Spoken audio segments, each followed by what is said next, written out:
नमस्कार, आप देख रहे हैं न्यूज़ पीआर। मैं हूं आदेशपुरी। हम लोग बिहार में रोजगार के मुद्दे को हमेशा उठाते हैं क्योंकि यही एक ऐसा ज्वलंत मुद्दा है जिससे हर एक बिहारी जो है वो पीड़ित है। आपको बता दें, 25 साल से कम उम्र वालों की बिहार में संख्या जो है वो पूरे जनसंख्या की 55% के आसपास है और उनके सामने शिक्षा और रोजगार सबसे बड़ी चुनौती है। इससे अच्छे से प्राप्त करना, अच्छी शिक्षा प्राप्त करना और अच्छा सा रोजगार प्राप्त करना, जो उनका मौलिक अधिकार भी है। आपको बता दें कि बीएसएससी यानी कि बिहार कर्मचारी चयन आयोग की एक परीक्षा है इंटर स्तरीय।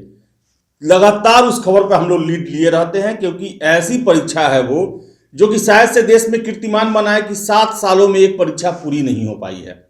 और उसी को लेकर तेजस्वी यादव ने ट्वीट किया है। तेजस्वी यादव का भी उस पर नजर गया और वो भी अचंभे है देखकर कि आखिर बिहार में सुशासन की सरकार है जो कहती है युवाओं के भविष्य के बारे में हम सोचते हैं।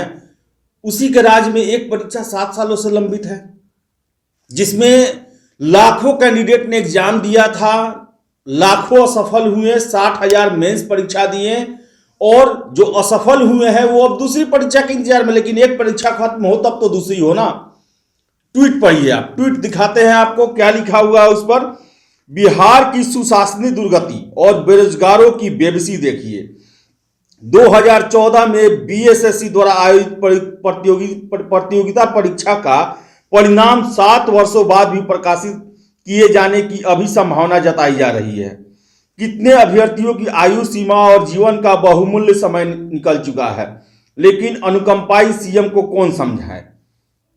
हम लगातार इस खबर को दिखाते हैं कि आखिर 7 सालों से जो परीक्षा का इंतजार कर रहे हैं, वो जो अनमैरिड थे वो शादीशुदा हो गए, जो इंटर की परीक्षा पास करके परीक्षा में शामिल हुए थे वो आज पीएचडी कर रहे हैं, जो उसमें बच्चे थे, एक तरह से कहें कि युवा थे, वो आज उम्र दराज हो गए हैं।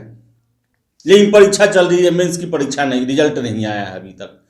25 फरवरी डेट दिया गया है टेंटेटिव आयोग की तरफ से। आपको हम बता दें 2014 में जब जीतन राम मांझी मुख्यमंत्री हुआ करते थे तब इसका वैकेंसी आया था। उसके बाद नीतीश कुमार 3 बार शपथ ग्रहण कर लेते हैं, लेकिन यह परीक्षा अभी तक पूरा नहीं हो पाता है। आपको बताएं कि इसी परीक्षा में धांधली का आरोप लगाकर बीएसएससी में छात्रों ने काफी उत्पात मचाया। उसके बाद जांच हुआ, अध्यक्ष और सचिव दोनों जेल गए, दोबारा परीक्षा ली गई। फिर उस परीक्षा का रिजल्ट नहीं निकल रहा था। 1.5 साल हो गए थे परीक्षा लिए हुए। छात्रों ने जाकर जब धरना प्रदर्शन किया तो पिछले साल 14 फरवरी को इसका पीटी का रिजल्ट दिया गया। 1 साल हो गया, पीटी का मेंस हुआ, अभी तक मेंस का रिजल्ट नहीं आया है। तेजस्वी यादव ने काफी अच्छा प्रश्न उठाया है कि छात्रों का जो बहुमूल्य समय जो जा रहा है 7 सालों का, उसका कौन जवाबदेह होगा। यहां पर आप बाबुओं कर्मचारियों का 1 महीना का सैलरी लेट हो जाता है तो हाय तौबा होने लगता है, हड़कंप मचने लगता है, आंदोलन की धमकी दी जाने लगती है। 7 सालों से अगर आज से 2014 में उनकी भर्ती हो गई रहती तो एक प्रमोशन ले लिए रहते, उनका इंक्रीमेंट बढ़ा रहता उनका। जो छात्र असफल हुए हैं या जो छात्र मेंस में, जिनको पता चलेगा क्योंकि मेंस में भी बहुत लोगों को छटना है, वो बाहर होंगे, उनके सामने क्या लगेगा कि हमने 7 साल लगाया और मिला मुझे क्या, बाद में दूसरी वैकेंसी भी नहीं आई।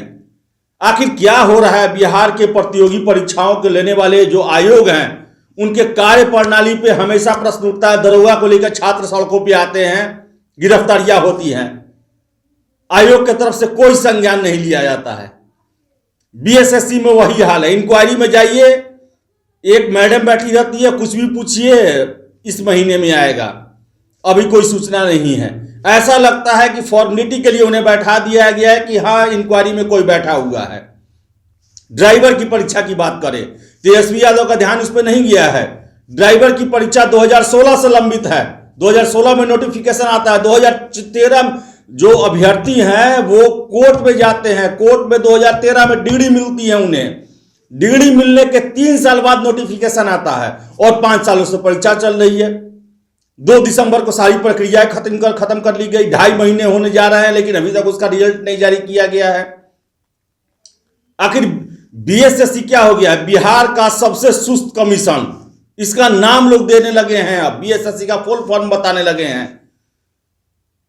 आप ही सोचिए बिहार के युवाओं का भविष्य किधर जा रहा है। नीतीश कुमार कहते हैं कि हम हर एक युवा को रोजगार देंगे। 7-7 साल में एक परीक्षा होगी, कैसे रोजगार दे पाएंगे वो? 7 सालों में सरकार बदल जाती है, दूसरी सरकार आ जाती है। जीतन राम मांझी त्यागपत्र दे देते हैं। नीतीश कुमार 2015 में, 2017 में, 2020 में 3 बार शपथ ग्रहण कर लेते हैं, लेकिन वो छात्र अभी तक अपने परिणाम का इंतजार कर रहे हैं। मैं बहुत बहुत धन्यवाद दूंगा तेजस्वी यादव का कि वो रोजगार और युवाओं के ज्वलंत मुद्दे पर कम से कम संज्ञान ले रहे हैं, उनको सरकार के सामने रखने का प्रयास कर रहे हैं। वो धन्यवाद के पात्र हैं। लेकिन सरकार और उनकी आयोग जो है वो कान में तेल डाल के सोई हुई है और उन्हें युवाओं की कोई फिक्र नहीं है कि उनकी जवानी इसी तरह सड़ते जाए, बर्बाद होते जाए। बहुत बहुत धन्यवाद।